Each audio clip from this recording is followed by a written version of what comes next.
Bonsoir frères et sœurs. Nous sommes bien sur le plateau d'évangélisation des nations. Donc comme vous avez pu voir le titre, être un jour avec le Créateur d'amour. Et c'est le plus grand désir que nous ayons, c'est d'aller au paradis en vérité. Et tu peux poser la question aux hommes, à qui tu veux. Et bien, tout le monde te dira que en gros, si tu poses la question à tout le monde, veux-tu aller en enfer ou au paradis? Tout le monde te dira au paradis. Mais les humains savent pas en fait que le paradis, c'est être avec le Créateur. Et ça, le problème. Beaucoup pensent que le paradis, c'est un lieu où tu es libre de faire ce que tu veux, etc. Et sans le Créateur. Non, le paradis, c'est avec le Créateur.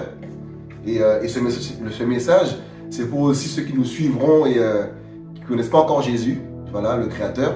Et malheureusement, beaucoup de personnes ne connaissent pas Jésus et pensent que Jésus, c'est un Dieu juste pour les chrétiens, alors que Jésus, ce n'est pas un Dieu pour les chrétiens. C'est notre Créateur, mes amis. Et son vrai nom en hébreu, c'est Yehoshua. Donc, parce que la lettre J en hébreu n'existe pas. Donc, Jésus en français, en hébreu, ça n'existe pas la lettre J. Donc, son vrai nom, c'est Yehoshua. Donc, on dit Jésus pour que les gens puissent se référer et savoir de quoi nous parlons. Mais son vrai nom, c'est Yehoshua.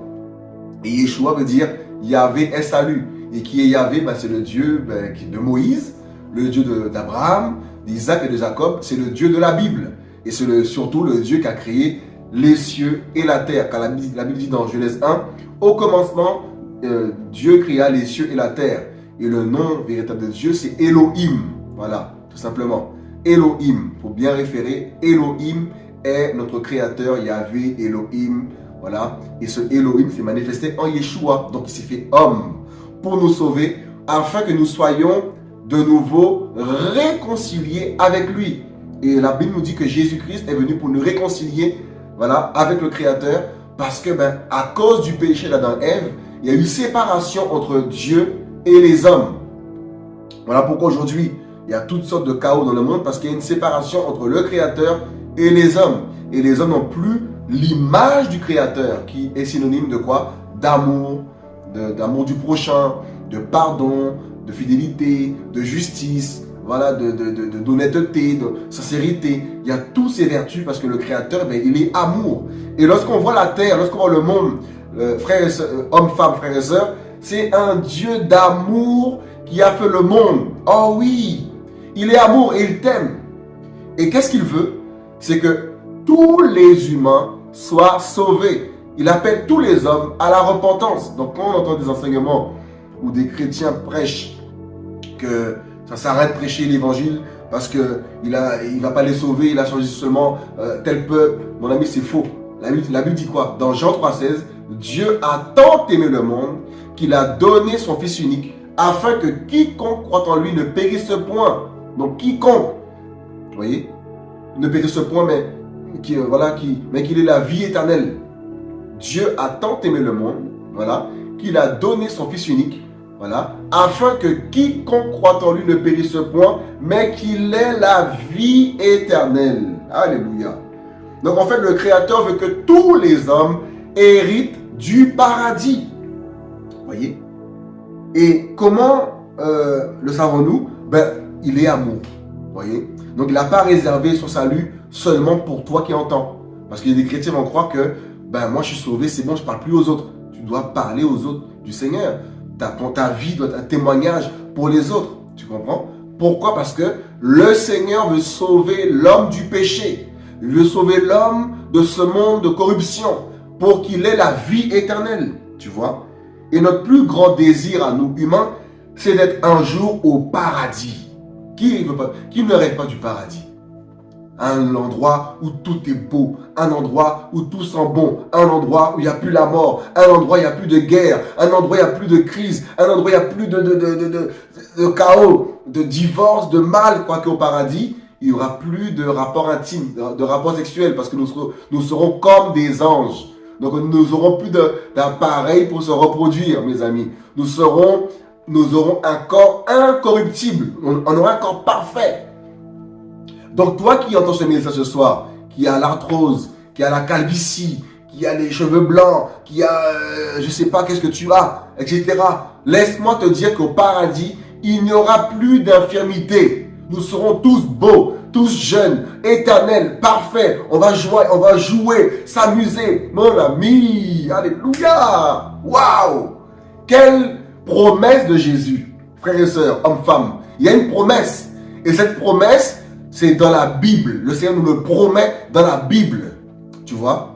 Il y a des promesses qu'on t'a fait dans le monde, des promesses qu'on t'a fait. Ils n'ont pas tenu leurs promesses. Pourquoi? Parce que l'homme, là, c'est compliqué. Et il nous dit quoi le Seigneur? Maudit soit l'homme qui se confie dans l'homme. Donc, toi qui entends ce message, on t'a fait tellement de promesses. On t'a promis ceci, on t'a promis une belle retraite, on t'a promis tant d'argent, on t'a promis tellement de choses. Tu as été déçu parce que la promesse n'a pas été tenue. C'est normal. Parce que l'homme est un menteur. L'homme, en lui, il n'y a rien de bon dans l'homme, nous dit la Bible. Il n'y a rien de bon dans l'homme. Vous voyez, nous sommes sauvés par la grâce. On devient bon par la grâce du Seigneur. Quoique, en nous, là, il y a une lutte. Mais c'est la grâce de Jésus. Waouh! Vous voyez? Alléluia! Donc, nous sommes là pour encourager. Voilà. Et dans la Bible, dans Matthieu 11, 28, il dit quoi Jésus? Venez à moi, pas moi, mais à lui. Venez à moi, vous qui êtes chargés et fatigués, et je vous donnerai du repos, mes amis. En Jésus, tu auras le repos. En Jésus, tu as le pardon. En Jésus, tu as la purification. Tu es purifié. En fait, en Jésus, tu deviens libre. Pas besoin de religion pour connaître Jésus. Pas besoin d'adhérer à une religion pour connaître le Créateur. Tout ça, ce n'est que hypocrisie, mes amis. Il y a un seul Créateur et 10 000 religions. Il y a un problème. Comment Dieu qui est un, Dieu qui est unique, peut-il nous enfermer dans des bâtiments religieux tous les semaines, tout cela? Mon ami, c'est pas Dieu ça. C'est la simplicité. Dieu est simple. C'est nous qui avons compliqué le Créateur par nos envies charnelles, nos œuvres charnelles, pensant que nos œuvres vont nous sauver. Nous sommes sauvés par la foi en Jésus-Christ et non par nos œuvres. Tu comprends? Et on va prendre un passage dans Jean 14 au verset 3. Et lorsque je m'en serai allé et que je vous aurai préparé une place, je reviendrai et je vous prendrai avec moi, afin que là où je suis, vous y soyez aussi. Donc en fait, le Seigneur, ce qu'il veut, c'est que toi qui m'entends, que tu sois avec lui au ciel. Moi qui parle, que je sois avec lui au ciel. Il veut nous sauver, frères et sœurs. Vous voyez? Et on va continuer le passage. On comprenne. Voilà. En fait, il veut qu'on soit avec lui. Tu vois? Il reviendra et voilà, il dit quoi? Quand je vous aurai préparé une place, ici la place c'est la demeure. En fait, au paradis, tu auras une demeure. Tu comprends? Donc toi qui as un studio, même toi qui es SDF, les gens te méprisent, on t'en gagne mal, laisse, c'est pas grave. Dans ce monde, c'est vrai que tout est matériel, mais laisse-moi te dire qu'au paradis, il n'y aura pas d'SDF. Au paradis, il n'y aura pas d'SDF, mes amis. Non! Ah non! Au paradis, tout le monde aura sa demeure. Et pas n'importe quelle demeure. Pas une demeure faite des mains des hommes, mais une demeure que ton Créateur, notre Créateur, prépare pour toi et moi. Tu te rends compte, mes amis? Une demeure qui n'est pas faite des mains d'un homme. Mais quelle est cette demeure? Oh là là là là là. Waouh, alléluia. Mais quelle est cette demeure? Tu comprends? Quelle est cette demeure? C'est une demeure qui est faite de quelle matière même? Parce que ce n'est pas une demeure qui est faite de la main des hommes. Donc comment sera ta demeure éternelle, mon ami? Ta maison au paradis pour l'éternité. Waouh, waouh, waouh, waouh, waouh. Eh bien, elle sera faite d'or, de diamants, de pierres précieuses. Mon ami, c'est pas une maison qui sera... c'est une maison qui... En fait, son fondement là est éternel. Ta maison ne pourra jamais vieillir. Ta maison ne pourra jamais se flétrir. Ta maison ne pourra jamais se détruire. Parce qu'au paradis, il n'y a pas de guerre. Tout est parfait. Tout est régénéré. Tout sera parfait, mes amis. Alléluia. Donc, on pourra voir le lion. Qu'aujourd'hui, on a peur parce que, à cause du péché, il peut nous croquer parce qu'il est devenu, à cause du péché, tout a été détruit. En fait, le péché, quand le péché est entré dans le monde, tout a été détruit. Vous voyez un peu l'image quand on voit, même dans le Roi Lion, si je peux parler comme ça, tout le monde l'a vu. Quand il y avait les hyènes, tout ça, on l'a vu, le faux roi, là, le lion, là, le faux roi. Quand il régnait, tout était devenu vieux, moche, tout ça. Mais à un moment donné, quand le roi véritable est venu, la lumière a apparu, tout ça, et on a vu que tout a commencé à pousser, tout est beau. En fait, quand le péché est entré dans le monde, le péché a tout abîmé. Le péché a tout détruit. Les mœurs, la moralité, nos actions, tout a été pollué, mes amis. Tout a été pollué. Aujourd'hui, regardez le monde. Les humains se battent. Ils disent que le climat, ceci, cela. Moi, je ne sais même pas si c'est vrai ça même. Pour moi, c'est le péché qui a tout fait, mes amis. Le péché est à l'origine de tous les chaos dans ce monde. Le mal. Et ça ne va que de pire en pire. Voilà pourquoi la Bible nous dit que Jésus a dit dans la Bible qu'il allait revenir. C'est écrit dans la Bible. Je ne suis pas un farfelu, parce que beaucoup disent, mais c'est qui ce farfelu? Non, je lis ce qui est écrit dans la Bible, mes amis. Et la Bible, c'est le livre le plus lu au monde. Eh oui. Donc, ce que je lis là, je prêche, c'est ce que je lis dans la Bible. Donc, je n'ai rien inventé. Si aujourd'hui je prêche ce que je dis, c'est parce que je le lis dans la Bible. Donc, la Bible nous dit ces choses, que Jésus-Christ va revenir nous chercher. Quand? Eh bien, il a donné les signes. Et c'est quoi les signes? Ben, c'est le mal, de pire en pire. Là, bientôt, c'est Noël. Les gens vont fêter Noël. Noël, non à Dieu. Une fête. Je comprends même pas cette fête en plus, moi. Je sais l'origine de cette fête, il n'y a pas de problème. Mais je ne comprends pas que... Est-ce que les humains savent même c'est quoi Noël? Parce qu'on voit les gens dire Joyeux Noël, mais est-ce que vous savez c'est quoi Noël en fait, en vérité? On dirait c'est la naissance de Jésus. Donc toi qui crois pas en Jésus, tu fêtes Noël. Donc en fait, c'est bizarre ton truc. Les gens disent que c'est la naissance de Jésus. Et les non-croyants qui n'aiment pas Jésus fêtent aussi Noël. Vous ne voyez pas qu'il y a un problème? Et on voit des chrétiens dire aussi c'est la naissance de Jésus. Mon ami, c'est la folie ou quoi, mes amis là? Où Jésus dans la Bible a dit qu'il faut fêter Noël? C'est écrit où ça, mes amis? C'est écrit où il fallait fêter sa naissance? C'est écrit où? Donnez-moi le verset. Si vous me donnez le verset, il n'y a pas de problème, je vous croirai et je ferai Noël aussi. Si vous le trouvez le verset. Vous voyez? Comment se fait-il que le monde qui n'aime pas Jésus font Noël et les chrétiens vont ramener Noël aussi dans leur église? Vous ne voyez pas que vous êtes dans un truc bizarre un peu là? Vous direz oui, mais on ne peut pas... Mon ami, il faut bien comprendre ce que je dis. Vous voyez? Donc je ferme la parenthèse par rapport à ça. Donc on revient dans Jean 14 au verset 2. Il y a plusieurs demeures dans la... Verset 2, excusez-moi, Jean 14, verset 2. Il y a plusieurs demeures dans la maison de mon Père.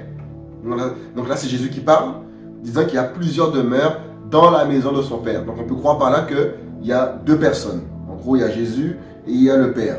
Donc comme beaucoup le pensent, il y a deux dieux. En fait, c'est une confusion pour beaucoup de personnes alors que c'est simple à comprendre. Et c'est grâce au Saint-Esprit qu'on peut comprendre les Écritures. Donc il dit, il y a plusieurs demeures dans la maison de mon Père. Si cela n'était pas, je vous l'aurais dit. Donc Jésus ne ment jamais. Donc il ne peut pas te dire n'importe quoi en fait. Il dit que la vérité Jésus. Parce que la Bible dit dans Jean 14, verset 6, il est le chemin, la vérité et la vie. Donc il est la vie, la vérité et le chemin. Tu es au paradis, suis Jésus. Il n'y a pas d'autre chemin, tout ça. Il y a un seul chemin pour le paradis. Beaucoup disent, il y a tous les chemins mènent à Rome. Tous les chemins mènent pas au paradis, mes amis. Toutes les religions, tous les dieux mènent pas au paradis. Un seul conduit au paradis, c'est le chemin de Jésus-Christ. Ou plutôt, Yahushua, son nom véritable. Vous voyez?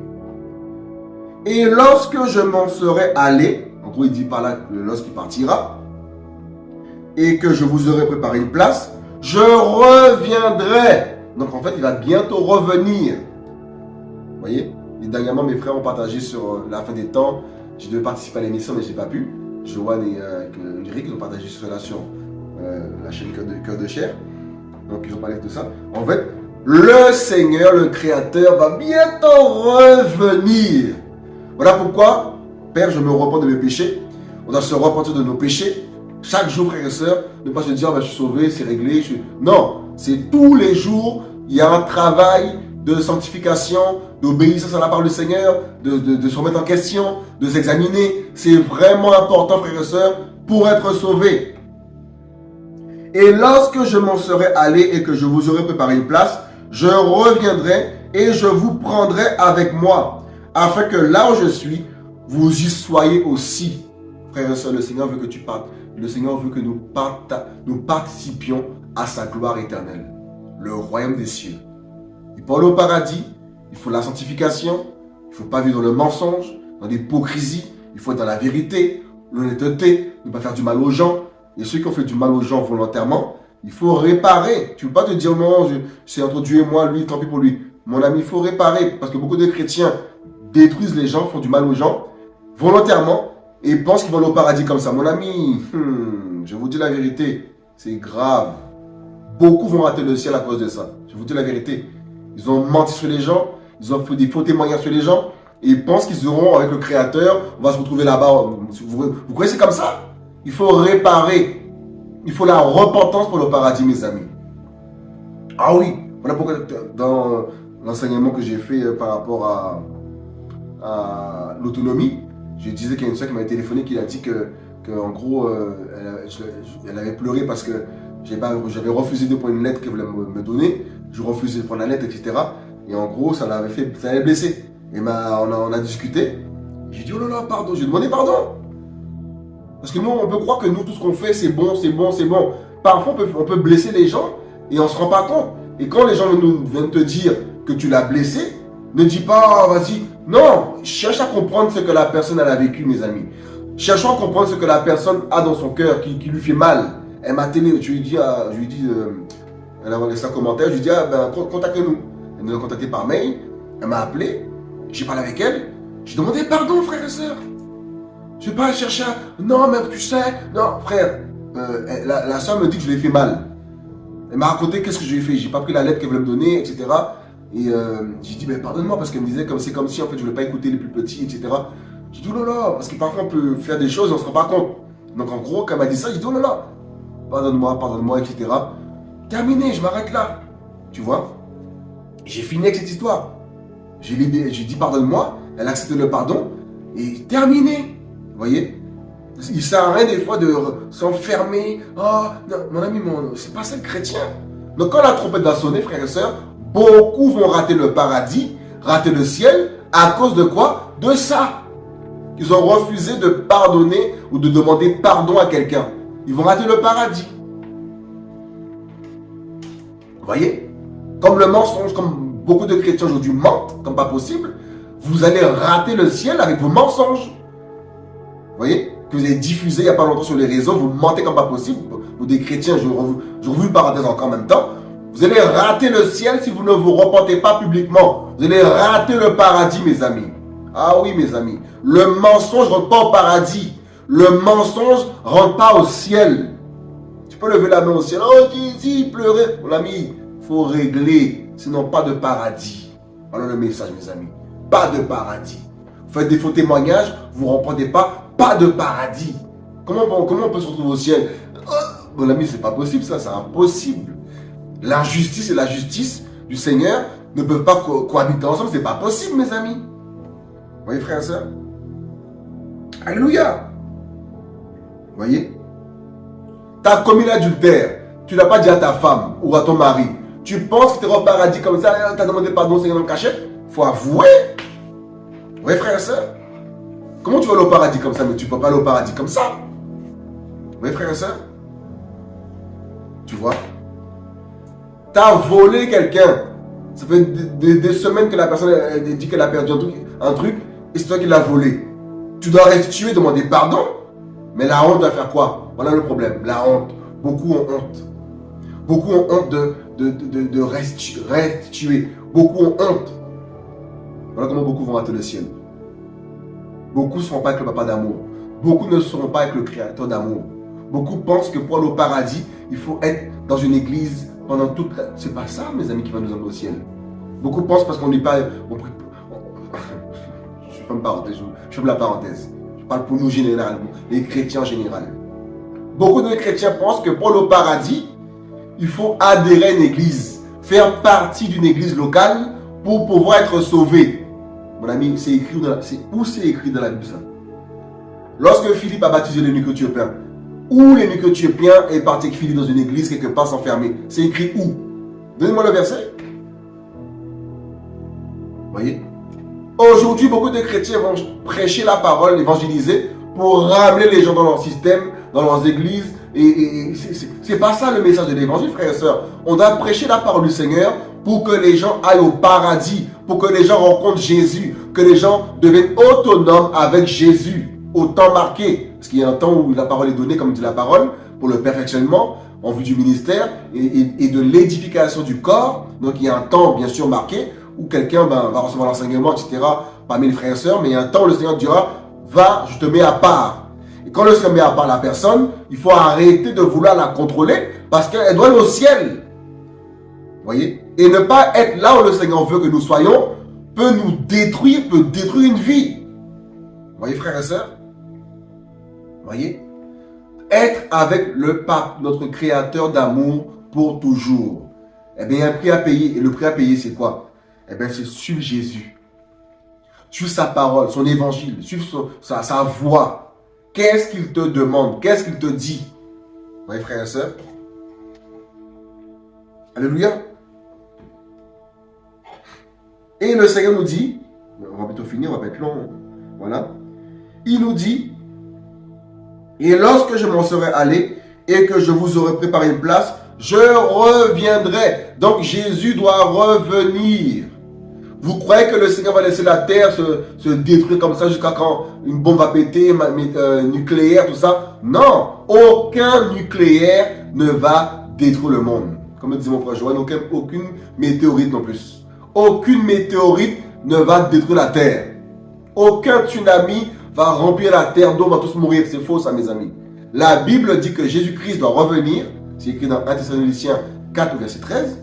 Qu'au son de la trompette du Seigneur, voilà, voilà qui va être sonné, eh ben, on va être enlevé dans les nuées à la rencontre du Seigneur dans les airs. Vous direz, mais qu'est-ce qu'il nous raconte? Mais quand tu vois des films de super-héros, Avengers, Superman, des gens qui courent vite, Flash, tout ça, vous n'êtes pas choqué par rapport à tout ça? Hein? C'est normal. Mais il y a un puissant, mon ami, autour de nous, là, qui a suspendu la terre dans l'espace, qui tourne autour du soleil. Et on n'est pas évanoui. Quelqu'un fait ça? Quelqu'un a mis l'eau salée, l'eau douce, les montagnes, les fleurs. Quelqu'un fait ça? Quelqu'un a créé l'herbe? Tu coupes l'herbe, il pousse. Qui a créé l'herbe? Tout seul? C'est le Big Bang? C'est une poussière? Gna, gna, gna. Arrêtons les supercheries. Arrêtons de croire qu'au-dessus de nous, il n'y a personne. Il y a quelqu'un qui n'est pas myope. Il voit tout. Et la Bible nous dit que ses yeux sont en flamme de feu. Oh là là. Et un jour, tous les humains nous auront affaire à lui pour rendre des comptes. Voilà pourquoi il faut se repentir du péché, se repentir du mensonge, se repentir du mal, du racisme, du péché, pour être sauvé, mes amis. Vous comprenez? La repentance. Et sans la repentance, personne ne peut être sauvé. On se repent pour croire au Dieu de la Bible, le Dieu qui a donné l'évangile, la Torah. C'est ce Dieu-là, mes amis. C'est lui le véritable, le Dieu des Hébreux. C'est lui le véritable qui a frappé l'Égypte, les 10 plaies d'Égypte. Vous voyez, c'est quel Dieu ça? C'est Elohim qui a fait ça. Elohim, c'est lui qui a fait ça. Et vous me direz, mais Jésus, c'est la même personne. Jésus veut dire Yahvé.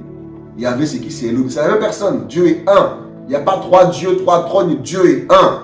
Il est unique. Vous voyez, frères et sœurs? Et sa parole nous a été donnée. Voilà. Il a pris 44 hommes sur plusieurs siècles. Voilà, plutôt 44 hommes, ouais, voilà. Sur plusieurs siècles. Sur 1500 ans. Et chacun a écrit sa parole. Ils ne se connaissaient même pas. Et tout est coordonné. Comment on peut croire que la Bible n'est pas vraie, mes amis?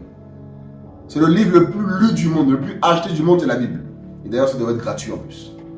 Parce que c'est la parole du Créateur. Alléluia.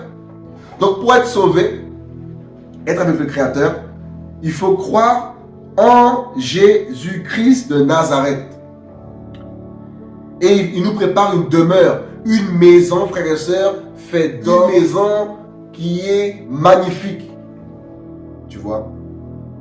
Une maison qui est sans faille. Il n'y a pas de faille, il n'y a pas de fissure. Elle sera parfaite, la maison que le Seigneur nous prépare, mes amis. Alléluia. Donc sur ce, bonne fin de soirée, bon dimanche. et que le Seigneur vous bénisse. À très bientôt.